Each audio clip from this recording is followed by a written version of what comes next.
تو اس کے لیے 2 جمعوں کے درمیانی مدت کے لیے نور چمکتا رہتا ہے، یعنی ایک جمعے سے دوسرے جمعے تک جو ہے نور جو ہے چمکتا رہتا ہے اس آدمی کے لیے، پڑھنے والی یا پڑھنے والے کے لیے ایلومینیٹ ہوتا رہتا ہے، نور چمکتا رہتا ہے۔ جس نے جمعے کے دن سورۃ الکہف پڑھی، اس کے قدموں کے ریشے سے لے کر آسمان تک نور پیدا ہوتا ہے، جو قیامت کے دن اس کے لیے روشن ہوگا، اور اس دونوں جمعے کے درمیان والے گناہ معاف کر دیے جائیں گے۔ مسند احمد کی حدیث سے ہمیں پتہ چلتا ہے کہ نبی کریم صلی اللہ علیہ وسلم نے فرمایا، جس نے سورہ کہف کی ابتدائی آیات یا آخری آیات کی تلاوت کی تو اس کے قدموں سے سر تک نور ہوگا، اور جس نے اس ساری سورت کی تلاوت کی اس کے لیے زمین سے آسمان تک نور ہوگا۔ سبحان اللہ۔ اور ماشاءاللہ تمام بہنیں پڑھتی ہیں، مجھے پتا ہے ہم سب السلام علیکم ورحمۃ اللہ وبرکاتہ۔ دل تو چھوڑتا میں بھی نہیں، شاہد ہوں۔ ہم سب پڑھتے ہیں ماشاءاللہ، اور یہ ساری اس کی فضیلت ہے، اور اتنا ہمیں ثواب ملتا ہے، یہ سب فضیلت ہے۔ تو آیت کی طرف آتے ہیں۔ الحمدللہ الذی، پاک ہے وہ ذات۔ تو یہ سورت ان 5 صورتوں میں شامل ہے جن کی ابتدا الحمدللہ کے ساتھ ہوئی۔ پہلی صورت یہ صورت ہے جس میں ہم پڑھ رہے ہیں سورۃ الکہف میں، الحمدللہ سے، الحمدللہ الذی، الحمدللہ سے اس کی ابتدا ہوئی۔ پھر دوسری اور 4 صورتیں، تو ٹوٹل 5 صورتوں کی ابتدا الحمدللہ سے ہوتی ہے۔ تو دوسری 4 صورتیں جو ہیں وہ ہم دیکھ لیتے ہیں۔ ایک تو سورۃ الفاتحہ ہے، بسم اللہ الرحمن الرحیم، الحمد للہ رب العالمین الرحمن الرحیم۔ دیکھیں اس کی بھی ابتدا سورۃ الفاتحہ کی ابتدا بھی الحمد للہ سے ہو رہی ہے۔ اس کے بعد دوسری صورت اور صورت الانعام کی ابتدا بھی ہو رہی ہے، الحمد للہ الذی خلق السماوات والارض، تمام تعریفیں اللہ ہی کے لیے جس نے آسمانوں کو اور زمین کو پیدا کیا اور تاریکیوں اور نور کو بنایا۔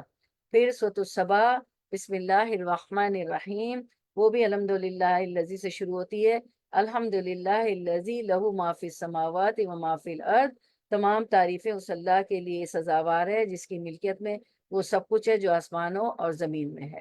پھر سورۃ الفاتر، بسم اللہ الرحمن الرحیم، اس کی بھی ابتدا الحمدللہ ہی سے ہوتی ہے، الحمدللہ فاطر السماوات والارض، اس اللہ کے لیے تمام تعریفیں ہیں جو ابتدا آسمانوں اور زمین کو پیدا کرنے والا ہے۔ اس کے بعد سورۃ الاعراف میں ہم دیکھ لیتے ہیں۔ دیکھیں اب یہ تو 5 صورتیں، ایک آج کی صورت سورۃ الکہف کے شروع میں الحمدللہ، اور یہ دیکھیں سورۃ الاعراف کے درمیان میں، تو یہ تو ابتدائی ہم نے پڑھی، اب سورۃ الاعراف کے درمیان میں آئی ہے، الحمدللہ الذی ہدانا لہذا، کہ تعریف اس اللہ کی جس نے ہمیں اس کی ہدایت دی، ٹھیک ہے، وما کنا لنہتدی لولا ان ہدانا اللہ، کہ اگر ہمیں اللہ ہدایت نہ دیتا تو ہم اس قابل نہیں۔ تو یہاں درمیان میں آیا اعراف میں، اور 5 صورتوں میں ہم نے پڑھا کہ شروع میں آیا، ٹھیک ہے، اس کے شروع میں آ گیا تھا۔ چلیں اس کے بعد ہم دیکھتے ہیں کہ حمد، الحمدللہ الذی ہماری آیت ہے نا، تو حمد کس کو کہتے ہیں؟ حمد کو دیکھ لیتے ہیں۔ حمد تعریف کے لیے استعمال ہوتا ہے، کیونکہ ہماری سورت شروع ہو رہی ہے الحمدللہ، تو حمد تعریف کے لیے استعمال ہوتا ہے۔ تعریف کے لیے ایک اور لفظ بھی استعمال ہوتا ہے جسے مدح کہتے ہیں۔ تو مدح کا معنی بھی تعریف ہے، اصل میں یہ مدح نہیں ہے، ہم مدح کہتے ہیں، یہ مد ہے، مد، میم دال ہا، دال پہ ساکن ہے یعنی دال پہ جزم ہے، دال پہ تنوین ہے، ہم مدح کہتے ہیں، مد دال ساکن کے ساتھ ہے، دونوں کا معنی، حمد اور مد دونوں کا معنی تعریف ہے۔ تو فرق کیا ہے؟ الحمدللہ کہا گیا ہے تو حمد اللہ کے لیے ہے اور مد اوروں کے لیے ہے۔ حمد کہتے ہیں ہر خوبی اور کمال کو، حمد وصف ہے کسی کی کوالٹی بیان کرنا، حمد وصف ہے جس کے لیے کہا جائے، جس ہستی کے لیے کہا جائے، جس کی کوالٹی بیان کی جائے وہ محمود ہے۔ تو اللہ تعالیٰ اپنی ذات میں محمود ہے، جس کی تعریف کی جائے وہ محمود ہے۔ الحمدللہ، اللہ کی تعریف، کس بات کی تعریف؟ کہ اللہ تعالیٰ کی تعریف کہ وہ کامل ہے، اس کے کمال کی تعریف، اس کی تو ہر چیز کامل ہے، تو تعریف ہے اس کے کمال پر اللہ تعالیٰ کی، کیونکہ اللہ کے سوا ہر چیز غیر کامل ہے، یعنی انسان کی کسی بھی وصف کی تعریف اگر ہم کریں تو وہ کامل نہیں ہے۔ اگر ہم خوبصورتی بھی لیں تو کامل نہیں، حالانکہ یوسف علیہ السلام کو